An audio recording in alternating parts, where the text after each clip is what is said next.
తెలంగాణ రాష్ట్రంలోని 7 నగరపాలక సంస్థలు 116 పురపాలక సంఘాలకు సంబంధించిన ఎన్నికల షెడ్యూల్ను రాష్ట్ర ఎన్నికల కమిషన్ అధికారికంగా విడుదల చేసింది.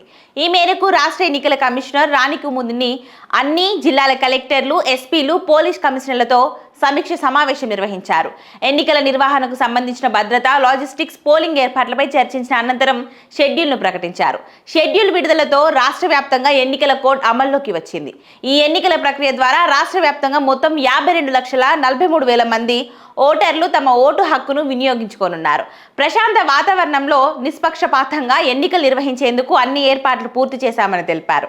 ఇక ఎన్నికల షెడ్యూల్ ప్రకారం నేటి నుంచే నామినేషన్ల స్వీకరణ ప్రారంభం కానుంది. అభ్యర్థులు జనవరి 30 సాయంత్రం 5 గంటల వరకు నామినేషన్లు దాఖలు చేయవచ్చు. జనవరి 31వ తేదీన నామినేషన్ల పరిశీలన చేపట్టి అర్హులైన అభ్యర్థుల జాబితాను అదే రోజు ప్రకటిస్తారు. ఇక ఫిబ్రవరి 3 మధ్యాహ్నం 3 గంటల వరకు నామినేషన్ల ఉపసంహరణకు గడువు ఇచ్చారు. ఆ తర్వాత తుది బరిలో ఉన్న అభ్యర్థుల జాబితా విడుదల అవుతుంది. ఫిబ్రవరి 11న పోలింగ్ జరగనుండగా ఓటింగ్ పూర్తయిన వెంటనే లెక్కింపు ప్రారంభించి ఫిబ్రవరి 13వ తేదీన ఫలితాలు ప్రకటించనున్నారు. ఇదిలా ఉండగా ఇటీవల జరిగిన అసెంబ్లీ, పార్లమెంట్ ఎన్నికల్లో కాంగ్రెస్ పార్టీ ఘన విజయం సాధించింది. ఆ విజయానికి కొనసాగింపుగా జరిగిన పంచాయతీ ఎన్నికలు గ్రామీణ రాజకీయాలను మరింత వేడెక్కించాయి. ఎన్నికల షెడ్యూల్ వెలువడే ముందే రాష్ట్ర వ్యాప్తంగా మంత్రులు, ఎమ్మెల్యేలు అభివృద్ధి పనుల ప్రారంభోత్సవాలు, శంకుస్థాపనలు వేగవంతం చేశారు. ఇక ఎన్నికల కోడ్ అమల్లోకి రావడంతో కొత్త పనులు నిలిపివేయాల్సి ఉంటుంది. దీంతో పట్టణ స్థానిక సంస్థల ఎన్నికల అధికార, ప్రతిపక్ష పార్టీలకు ప్రతిష్టాత్మకంగా మారనున్నాయి.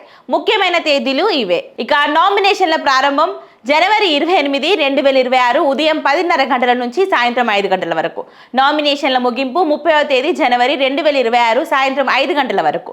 అలాగే నామినేషన్ల పరిశీలన 31వ తేదీ జనవరి 2026. నామినేషన్ల ఉపసంహరణ గడువు 3వ తేదీ ఫిబ్రవరి 2026 మధ్యాహ్నం 3 గంటల వరకు. అలాగే పోలింగ్ తేదీ 11వ తేదీ ఫిబ్రవరి 2026 ఉదయం 7 గంటల నుంచి సాయంత్రం 5 గంటల వరకు. ఇక ఓట్ల లెక్కింపు 13వ తేదీ ఫిబ్రవరి 2026 ఉదయం 8 గంటల నుండి ఫలితాల ప్రకటన, లెక్కింపు పూర్తయిన వెంటనే ఉంటుంది.